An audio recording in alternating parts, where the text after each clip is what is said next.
야, 여러분 안녕하세요. 아이러브 나인입니다.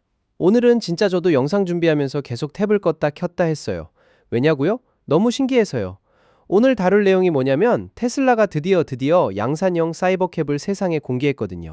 그것도 그냥 발표 회장이나 테슬라 쇼룸이 아니라 미국 연방교통부, 그러니까 USDOT 본부에서요.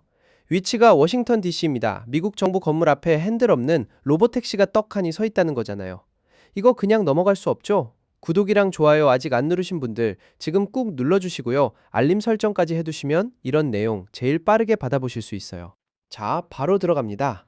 때는 2026년 3월 10일입니다. 테슬라가 워싱턴 DC에 위치한 USDOT 본부 즉 미국 교통부 건물에서 열린 국가 자율주행차 안전 포럼에 양산형 사이버캡을 직접 가져와서 전시를 한 거예요. 포럼 이름 자체가 National Autonomous Vehicle Safety Forum이에요. 자율주행 안전성에 대해 규제 당국 연구자 업계 관계자들이 한자리에 모이는 자리인데 테슬라가 거기에 핸들도 페달도 없는 차를 가져간 거죠.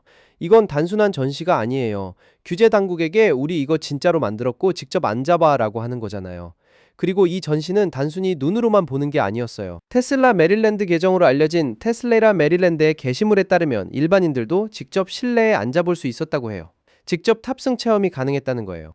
이게 왜 중요하냐면 지금까지 우리가 봐왔던 사이버캡은 전부 검증용 유닛이었거든요. 테스트 목적으로 만든 차였단 말이에요. 근데 이번에 DC에 등장한 건 양산 준비가 완료된 버전, 즉 실제로 공장에서 찍어낼 준비가 된 차예요.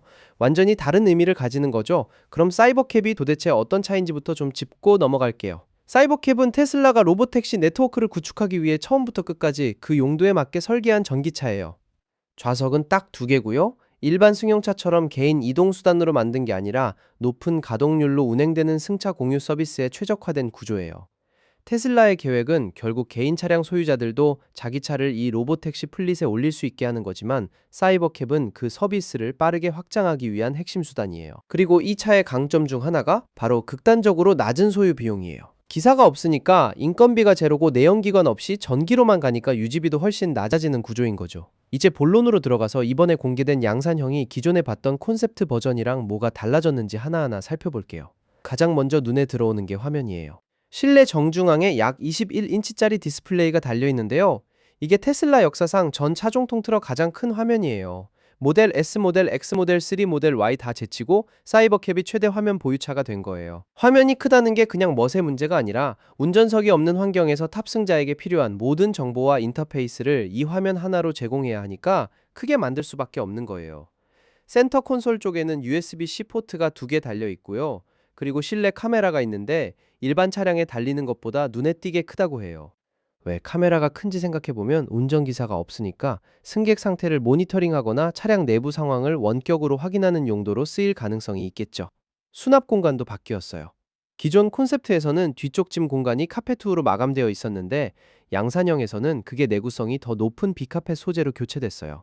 택시는 하루에도 수십 명이 이용하는 차잖아요. 카펫이 있으면 오염이나 마모가 빠르게 진행될 테니까 실용적인 판단을 한 거예요. 반면 승객이 앉는 실내 바닥은 여전히 카페트예요. 그리고 탑승 공간 자체는 키가 큰 사람도 편하게 앉을 수 있을 정도로 레그룸이 넉넉하다고 해요. 실내를 딱 보면 정말 비어 있어요. 핸들이 없고 페달도 없어요. 운전석 개념 자체가 사라진 거죠. 탑승자가 조작할 수 있는 물리적 입력 수단은 딱 하나예요. 화면 위쪽에 달린 비상 정지 버튼이 전부예요. 그리고 센터 콘솔 컵홀더 아래쪽에 도어 열림 버튼이 2개 있어요. 그게 탑승자가 차에서 조작할 수 있는 전부예요. 얼마나 깔끔하게 비워냈는지 상상이 가시죠? 외부 디자인도 변화가 있어요. 전면 헤드라이트가 이번에는 전면 라이트바 안에 완전히 통합되었어요. 모델 Y 같은 경우에는 헤드라이트가 별도로 구분되어 있는 레이아웃인데 사이버캡은 그것과 다르게 라이트바 안에 헤드라이트를 녹여버린 거예요. 훨씬 매끄럽고 일체감 있는 외관이 완성되는 거죠. 트렁크 쪽에도 카메라가 생겼어요. 테슬라 차량에 트렁크 카메라가 달린 건 이번이 처음이에요. 용도로 추정되는 게 승객이 내리고 나서 짐을 차에 두고 내렸는지 확인하는 용도일 가능성이 높아요. 로보택시의 특성상 기사가 없으니까 승객 물품 분실 여부를 자동으로 감지하는 게 굉장히 중요한 운영 문제거든요. 그리고 자율주행 하드웨어 얘기를 빼면 안 되죠. 사이버캡 외부 곳곳에 달린 카메라들이 항상 깨끗한 시야를 확보할 수 있도록 각 외부 카메라마다 고압 세척 시스템이 달려 있어요. 이게 전용 탱크와 멀티포트 방출 시스템으로 구동된다고 해요. 비가 오거나 먼지가 끼거나 도심에서 각종 오염물질이 묻었을 때 카메라 시야가 흐려지면 자율주행 자체가 위험해지잖아요. 그래서 이걸 자동으로 청소해주는 시스템을 아예 차량 안에 내장시킨 거예요. 테슬라가 FSD, 즉 완전 자율주행 하드웨어의 신뢰성을 얼마나 진지하게 고민했는지 보여주는 부분이에요. 이제 생산 계획 얘기를 할게요. 테슬라는 4월부터 텍사스 기가팩토리 정식 명칭으로 기가팩토리 텍사스에서 사이버캡 양산을 공식 시작할 예정이에요. 4월 이후로는 납품 물량이 점차 늘어나는 방식으로 진행될 거라고 해요. 테슬라 입장에서 사이버캡은 단순히 새 차 한 종을 추가하는 게 아니에요. 테슬라가 전통적인 자동차 제조사에서 AI와 로봇공학 기반의 회사로 전환하는 데 있어서 핵심 축이 되는 차예요. 한 가지 현실적인 얘기도 있어요. DC에 전시된 사이버캡 자체는 핸들이 없는데 테슬라도 초기 출하 물량에는 일부 지역 규정에 따라 스티어링 휠이 장착될 수 있다는 걸 공식적으로 인정했어요. 아직 모든 주 모든 나라에서 핸들 없는 차가 합법적으로 도로를 달릴 수 있는 건 아니거든요. 그럼에도 테슬라는 핸들 없는 설계에 자신감을 가지고 있어요. 그 근거로 테슬라는 이미 텍사스 오스틴에서 완전 비감독 로보택시 서비스를 운행하고 있거든요. 사람이 안 타도 원격으로 누가 모니터링하지 않아도 차가 알아서 움직이는 서비스가 이미 실제로 돌아가고 있는 거예요. 충전 방식도 짚고 넘어갈게요. 이번 전시 모델에는 충전 포트가 숨겨진 형태로 아직 달려 있어요. 근데 테슬라의 최종 목표는 사이버캡의 무선 유도 충전을 적용하는 거예요. 충전 케이블을 꽂는 행위 자체가 없어지는 거죠. 로보택시가 운행을 마치고 지정된 자리에 서기만 하면 자동으로 충전이 완료되는 구조를 목표로 하고 있는 거예요. 지금은 아직 과도기적으로 기존 포트 방식이 남아있는 거고요.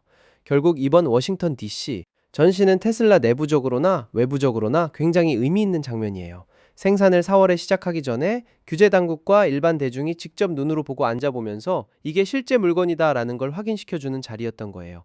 기자보도 내용을 보면 이 DC 전시를 두고 테슬라가 규제 당국과 대중 모두를 위한 일종의 최종 점검 자리로 삼은 것이라는 평가가 나왔는데 그 표현이 딱 맞는 것 같아요. 운전자 없는 사회로의 전환이 더 이상 먼 미래 얘기가 아니에요. 테슬라 기준으로는 그게 다음 달부터 시작되는 얘기예요.